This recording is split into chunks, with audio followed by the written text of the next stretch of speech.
Really, what my presentation was really looking at is the two things really, the different types of models and mandates that you can have for a sovereign wealth fund. So what can a sovereign wealth fund do? Because they're not just a savings fund as we kind of tend to think about them.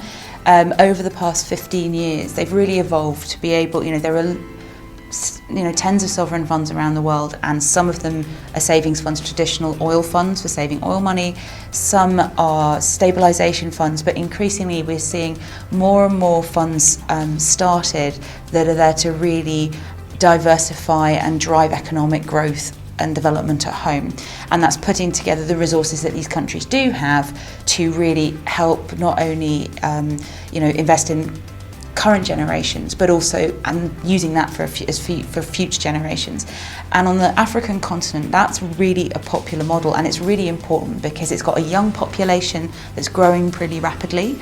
And so really investing, the rationale for that is that if we invest in our economy today, that's our best investment in the future for our people. So that's not to say there isn't a place for the other types of funds, because there are really important macroeconomic reasons for doing stabilisations and savings, but increasingly we're seeing governments going, what can we do that's relevant to our people and our economic needs today and will stay relevant into the future?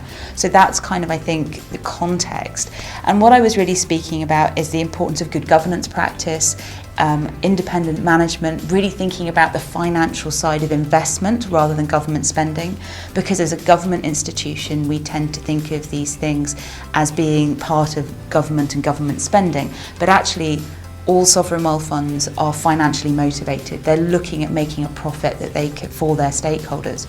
So you're looking at a different mindset and really talking about the importance of good governance, the separation of the responsibilities of the owner from the management, and good processes and practices about how you think about allocating your capital to meet your mandate.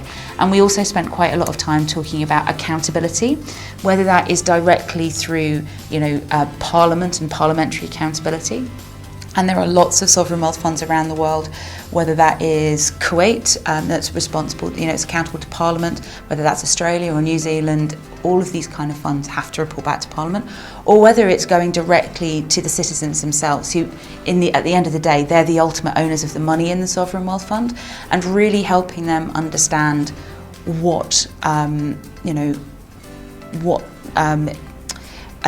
that money is doing for them. What benefits does it have to me, to my family, to my community?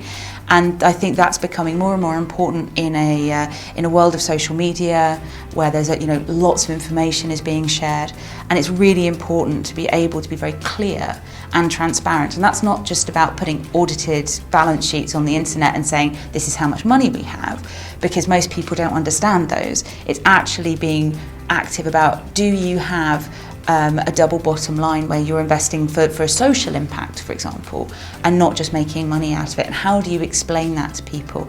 And that comes out in your reporting standards, it comes out in your communications, how you engage with people, whether you roadshow, how you think about what projects are you really backing. And I think that all of those things are kind of things that we don't often talk about. I talk about, but aren't often obvious to people who are not in the world of sovereign wealth funds, every day. And I think that that's a really important message to get over. Yeah, I can give you one thing about one of the points that one of the members of Parliament raised, was what is the correct model for, yes. I think that's a really interesting question, because I often get asked, what are the right governance standards?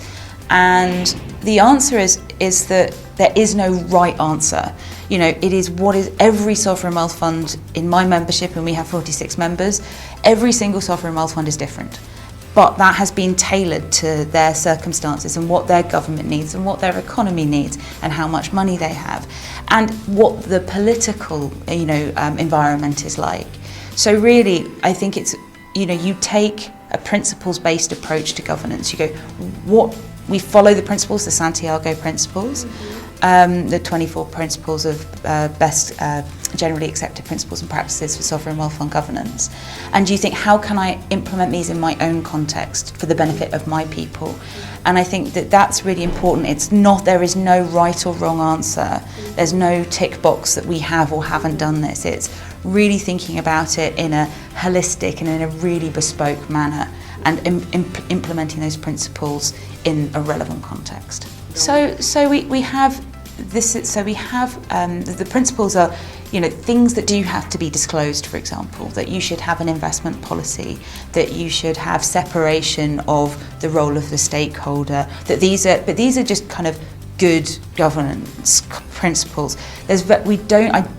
To my knowledge, I don't think we have any kind of you should not do this, because, as I said, every fund is different. But what we do try and is encourage is disclosure around these kind of principles that are good practice, and the way we think about our members with this is we ask them to do a self-assessment.